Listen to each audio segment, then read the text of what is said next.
आप देख रहे हैं हिमाचल डायरीज सिर्फ पोल स्टार टीवी पर।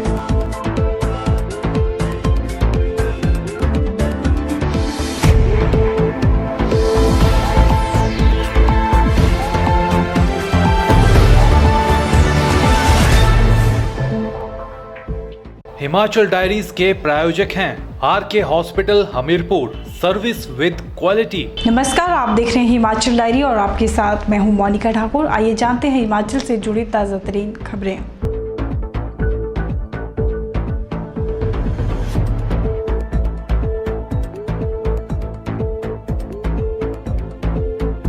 हिमाचल प्रदेश स्कूल शिक्षा बोर्ड ने जमा 2 की परीक्षा का नतीजा जारी कर दिया है। साइंस, आर्ट्स व कॉमर्स स्ट्रीम की परीक्षा में कुल 10,02,075 विद्यार्थियों ने भाग लिया था।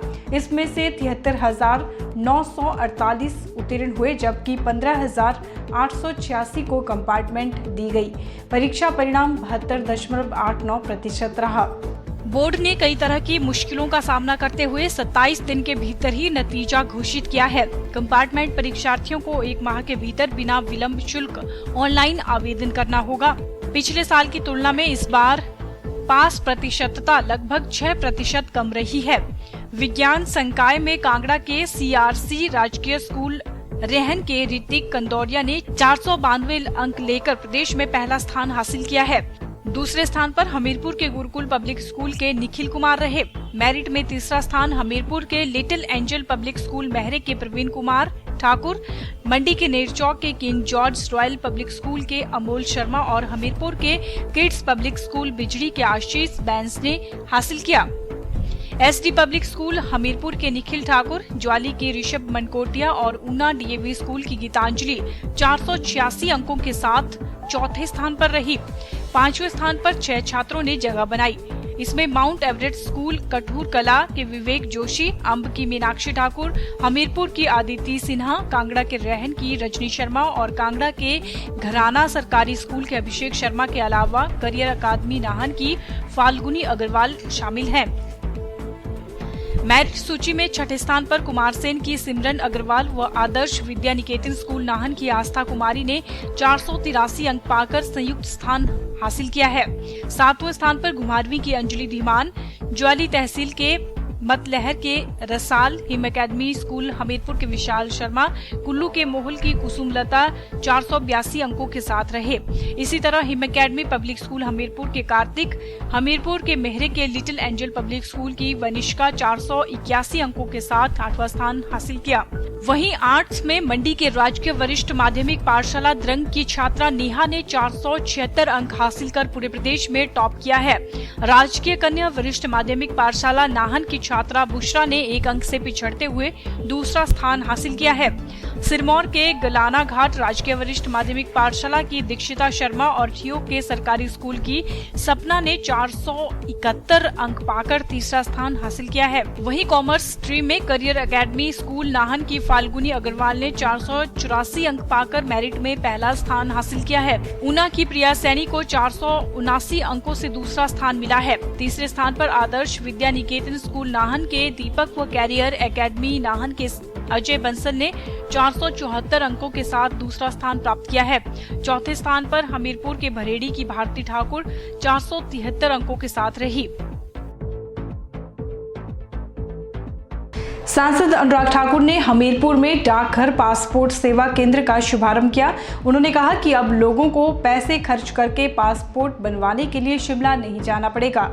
अब लोगों को घर के नजदीक ही यह सुविधा मिल जाएगी। जय श्री राम, जय श्री राम। सांसद अनुराग ठाकुर ने बताया कि उन्होंने केंद्र सरकार से जो भी मांग की वह उसी समय केंद्र सरकार ने पूरी की है। उन्होंने बताया कि हमीरपुर और आसपास के जिलों में लोगों को पासपोर्ट बनवाने के लिए शिमला जाना पड़ता था। केंद्रीय विदेश मंत्री सुषमा स्वराज से मिलकर उन्होंने यह समस्या बताई तो 1 महीने के अंदर हमीरपुर में पासपोर्ट कैंप लगा और 1 वर्ष के अंतराल से पहले ही यहाँ पासपोर्ट सेवा केंद्र खुल गया। यही मोदी सरकार की ताकत और काम करने का तरीका है। इसके लिए उन्होंने प्रधानमंत्री नरेंद्र मोदी और केंद्रीय विदेश मंत्री सुषमा स्वराज का धन्यवाद व्यक्त किया।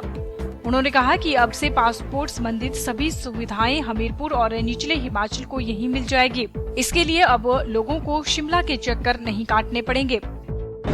पोस्ट ऑफिस पासपोर्ट सेवा केंद्र हमीरपुर में खुला है, जिसके लिए मैं मोदी जी का, सुषमा जी का बहुत बहुत आभार प्रकट करना चाहता हूं, क्योंकि प्रतिदिन हज़ारों लोग शिमला जाते हैं केवल पासपोर्ट बनवाने के लिए।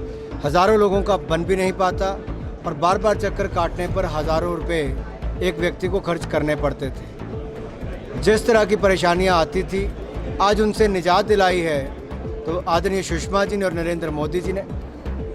जून 2016 में मैं उनसे मिला तो सबसे पहले उन्होंने कैंप लगवाया और चंद महीनों के अंदर पासपोर्ट सेवा केंद्र भी खुलवाया है। ये अपने आप में एक सपना पूरा होने की तरह है। प्रतिदिन 4200 से ज़्यादा लोग आवेदन करते हैं। आप अंदाज़ा लगाइए कितने हज़ार लोग कम शिमला जाएंगे और कितने हज़ार लोगों का आने जाने में ही लाखों रुपए की बचत होगी। साथ ही उन्होंने कहा कि स्वच्छता अभियान को आगे बढ़ाने की जरूरत है। समाज को आगे बढ़कर अपनी सहभागिता इस अभियान में सुनिश्चित करनी होगी। टीबी से हर दिन लगभग 1400 जिंदगियां खत्म इस देश में हो रही है, लेकिन कोई संज्ञान नहीं लेता। बहुत हद तक गंदगी भी इस टीबी जैसी बीमारी के लिए जिम्मेदार होती है। उन्होंने बताया कि स्वच्छ भारत अभियान को आगे बढ़ाना होगा। सरकार ने लोगों के जीवन में बदलाव लाने का प्रयास किया है, तो समाज को भी आगे आना चाहिए। पीएम नरेंद्र मोदी की रैली को लेकर एसपीजी, पुलिस प्रशासन और बीजेपी नेताओं ने रिज पर सुरक्षा व दूसरे तमाम इंतजामों का जायजा लिया। राजधानी में सुरक्षा चक्र को पुख्ता किया जा रहा है। पीएम मोदी की सुरक्षा 4 स्तरीय होगी, लेकिन इसके अलावा शहर में भी चप्पे चप्पे पर पुलिस के जवान तैनात रहेंगे। बीजेपी द्वारा तैयार किए गए प्लान को एसपीजी की टीम और जिला प्रशासन ने देखा और इस पर आगे कैसे काम होना है उसको लेकर चर्चा की। पीएम के दौरे के मद्देनजर राजधानी में जगह जगह पुलिस की तैनाती शुरू हो गई है। रिज से लेकर अलग अलग स्थानों पर पुलिस जवानों की ड्यूटी लगाई जा रही है। डीसी ऑफिस के समीप पुलिस की टीम को अफसरों के निर्देश जारी हो गए हैं। रैली को लेकर शिमला शहर को 5 सेक्टरों में बांटा गया है और हर सेक्टर की कमान पुलिस अफसर को सौंपी गई है। वे अफसर अपने जवानों को ड्यूटी समझा रहे हैं। पीएम दौरे को लेकर 2000 पुलिस जवानों की तैनाती की गई है। माननीय प्रधानमंत्री जी का जो प्रवास है वो 27 तारीख का एक दिन का प्रवास है शिमला में, जो कि सबसे पहले वो जुबरहट्टी में लैंड करेंगे, जहाँ से विमानपत्तन का उद्घाटन करेंगे वहाँ पे। उसके बाद वहाँ से अनाडेल आएंगे, अनाडेल से रिज मैदान पे आएंगे और यहाँ पे पब्लिक एड्रेस करेंगे। यहीं से रिज से ही एक बिलासपुर में एक कॉलेज है, उसका भी उद्घाटन यहीं से करेंगे।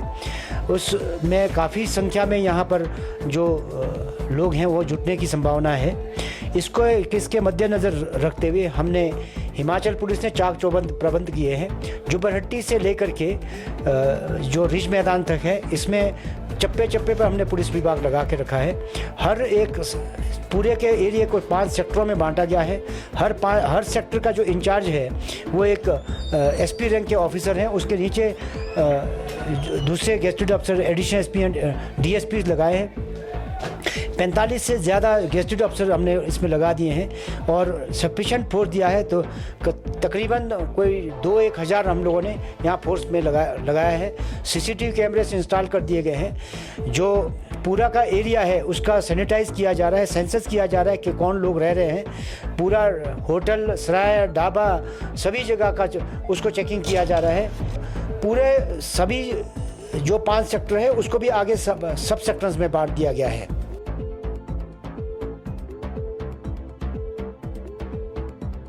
देश पर प्राण न्यौछावर कर मंडी जिला के नेरचौक के 33 साल के सुरेंद्र कुमार ने शहादत का चोला ओढ़ लिया है, लेकिन घर पर इकलौती बेटी अलीना की आंखों को पिता के लौटने की उम्मीद है। परिवार को बेटे की शहादत की सूचना भी काफी संभल कर दी गई। सांसद अनुराग ठाकुर ने भी छत्तीसगढ़ के सुकमा जिले में हुए नक्सली हमले की निंदा की है। लगभग 14 साल सीआरपीएफ की नौकरी में शहीद सुरेंद्र कुमार ने पहले भी 2 बार नक्सलियों के हमले का सामना किया था, लेकिन देश को उस वक्त उनकी शहादत नहीं चाहिए थी। घर पर 29 साल की पत्नी किरण व 55 साल की मां विमला देवी की आंखें बेशक नम नजर आ रही थी, लेकिन कहीं न कहीं शहादत पर फक्र भी महसूस हो रहा था। नन्ही अलीना को घर पर उमड़ते जनसैलाब से कहीं न कहीं भीतर यह जरूर लग रहा था कि कुछ न कुछ जरूर हुआ है। शहीद सुरेंद्र कुमार बचपन से ही अपनी बेटी के अंदर देशभक्ति का जज्बा भरना चाहते थे। शायद यही कारण था कि जब 10 दिन पहले घर आए थे तो अपनी पत्नी समेत बेटी को भी बाघा बॉर्डर पर ले गए थे, जहां बेटी को यह दिखाया गया कि कैसे देश के सैनिकों में देशभक्ति का जज्बा कूट-कूट कर भरा हुआ है।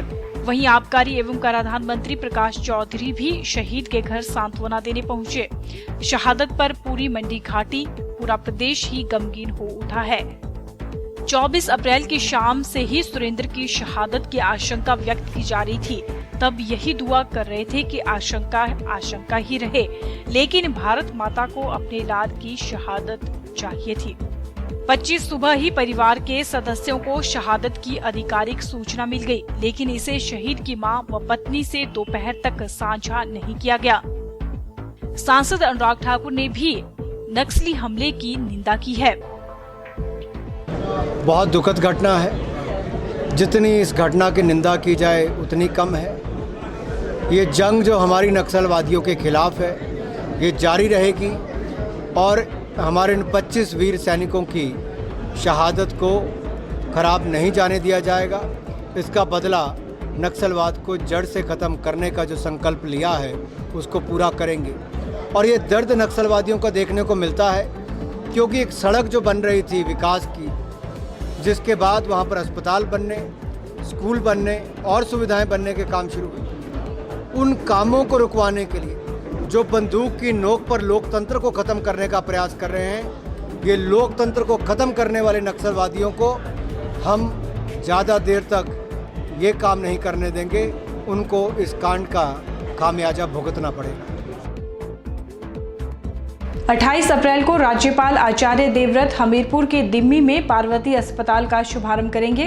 वहीं इस अवसर पर फ्री मेडिकल कैंप का भी आयोजन किया जाएगा, जिसमें गंगाराम अस्पताल के विशेषज्ञ डॉक्टरों की टीम लोगों के स्वास्थ्य की जांच करेगी। साथ ही निःशुल्क दवाइयां भी वितरित की जाएंगी। यह जानकारी पार्वती अस्पताल के chairman Padmashri awarded doctor DS Rana ने हमीरपुर में आयोजित पत्रकार वार्ता के दौरान दी। पत्रकार वार्ता के दौरान डॉक्टर DS राणा ने बताया कि गांव और छोटे शहरों में रहने वाले लगभग 70% लोगों तक अत्याधुनिक कुशल विशेषज्ञों की सेवाएं नहीं पहुंच पाती हैं, जो आमतौर पर केवल बड़े शहरों में ही उपलब्ध है। इसके पीछे मुख्य चुनौती प्रशिक्षित मेडिकल मैन पावर की रहती है। उन्होंने बताया कि जब तक ग्रामीण क्षेत्रों में बुनियादी सुविधाओं में सुधार नहीं होगा, तब तक प्रशिक्षित मनुष्य शक्ति की उपलब्धता का ख्याल नहीं होगा। इसी बात को ध्यान में रखते हुए पार्वती अस्पताल की स्थापना की जा रही है। डॉक्टर DS राणा ने कहा कि उनका सपना रहा है कि उनके मूल स्थान पर ग्रामीण समुदाय को उनके दरवाजे पर सस्ती कीमत पर गुणात्मक शिक्षा और स्वास्थ्य देखभाल पहुंच सके। वर्ष 2005 में उन्होंने इस उद्देश्य को प्राप्त करने के लिए पार्वती शिक्षा और स्वास्थ्य सोसाइटी नामित विधिवत पंजीकृत समाज की स्थापना की। वर्ष 2008 में पूर्व मुख्यमंत्री प्रेम कुमार धूमल ने गांव दसमल दिम्मी में पार्वती अस्पताल की नींव रखी। अभी तक पार्वती अस्पताल में केवल OPD सेवाएं चल रही हैं। बुनियादी निदान सेवाओं के समर्थन में अब अधिकांश आधुनिक ऑपरेशन थिएटर परिसर के साथ 30 बेडेड पार्वती अस्पताल दोनों आउटडोर और इंडोर सेवाएं प्रदान करने के लिए तैयार है। नियमित बुनियादी चिकित्सा देखभाल के अलावा यह एक छोटे सर्जिकल सेंटर के रूप में भी कार्य करेगा, जहां कुशल चिकित्सक उनकी सर्जरी करने में सक्षम होंगे। इसके लिए रोगियों को इलाज के लिए बाहर नहीं जाना पड़ेगा। यह सर गंगाराम अस्पताल नई दिल्ली के समर्थन से संभव होगा, जो समाज के सभी वर्गों को गुणवत्ता और नैतिक स्वास्थ्य देखभाल प्रदान करने के लिए एक प्रसिद्ध तृतीयक स्वास्थ्य सेवा अस्पताल है। डॉक्टर DS राणा ने कहा कि समग्र दृष्टिकोण रखने के लिए उचित समय पर रोकथाम, शीघ्र पहचान और उपचार के लिए कल्याण कार्यक्रमों को बढ़ावा देने में समाज को समान बल दिया जाएगा। उन्होंने कहा कि मेडिकल और सर्जिकल रोग दोनों में छोटे आपातकालीन देखभाल प्रदान करने वाले छोटे छोटे चिकित्सा केंद्रों की स्थापना करने की बहुत आवश्यकता है। इसके लिए महंगे उपकरण और नियमित चिकित्सक की आवश्यकता होती है, जो आघात, गहन देखभाल और गहन हृदय की देखभाल में देखभाल प्रदान करते हैं। उन्होंने सभी लोगों से अस्पताल के शुभारंभ अवसर पर पधारने का आग्रह किया है। साथ ही इस अवसर पर लोग फ्री में अपने स्वास्थ्य की जांच भी करवा सकते हैं। वहीं इस अवसर पर डॉक्टर DS राणा द्वारा सभी लोगों के लिए विशेष धाम का भी आयोजन किया जाएगा, जिसके पर में हमने सपना लगभग आज से 12-13 साल पहले स्टार्ट किया था। 2005 में सोसाइटी बनाई थी जिसका नाम पार्वती एजुकेशनल हेल्थ सोसाइटी है। मैंने अपनी सोसाइटी अपनी माँ के नाम पर रखी है, स्वर्गीय माता जी के नाम पर। और इसके एक ड्यूली रजिस्टर्ड सोसाइटी है। सोसाइटी एक्ट में भी, इनकम टैक्स एक्ट में भी इसको रिलीव मिली है। फिर हमें एक अपॉर्चुनिटी मिली, एक 2005 में मिली, 6 में मिली थी। और साथ में हमने एक टेलीमेडिसिन सेंटर करने की अपॉर्चुनिटी मिली। गवर्नमेंट ने ऑफर किया था, उस टाइम एक कॉन्सेप्ट ऑफर की थी गवर्नमेंट ने कि आप टेलीमेडिसिन के माध्यम से ग्रामीण लोगों की सेवा करो। ये कपिल सिब्बल उस टाइम मिनिस्टर होते थे, उन्होंने एक सजेशन की थी गंगाराम को किसी फंक्शन में कि आप 50 सेंटर अडॉप्ट कर लो। उन्होंने कुछ ग्रांट भी दी थी। हमने पर ये उनकी एक कंडीशन थी कि ये सरकारी अस्पताल PSC के लेवल के हॉस्पिटल होते हैं, उनमें आप कोऑपरेशन करो। तो इस तरीके से हमने पायलट प्रोजेक्ट स्टार्ट किया था, जो हिमाचल सरकार को भी हमने ऑफर किए थे। 1-2 सेंटर भी गए हम करेंगे। तो हिमाचल सरकार ने कहा कि हमारे पास तो टेलीमेडिसिन फैसिलिटी ऑलरेडी अभी चलती नहीं है, डॉक्टर नहीं मिलते हैं।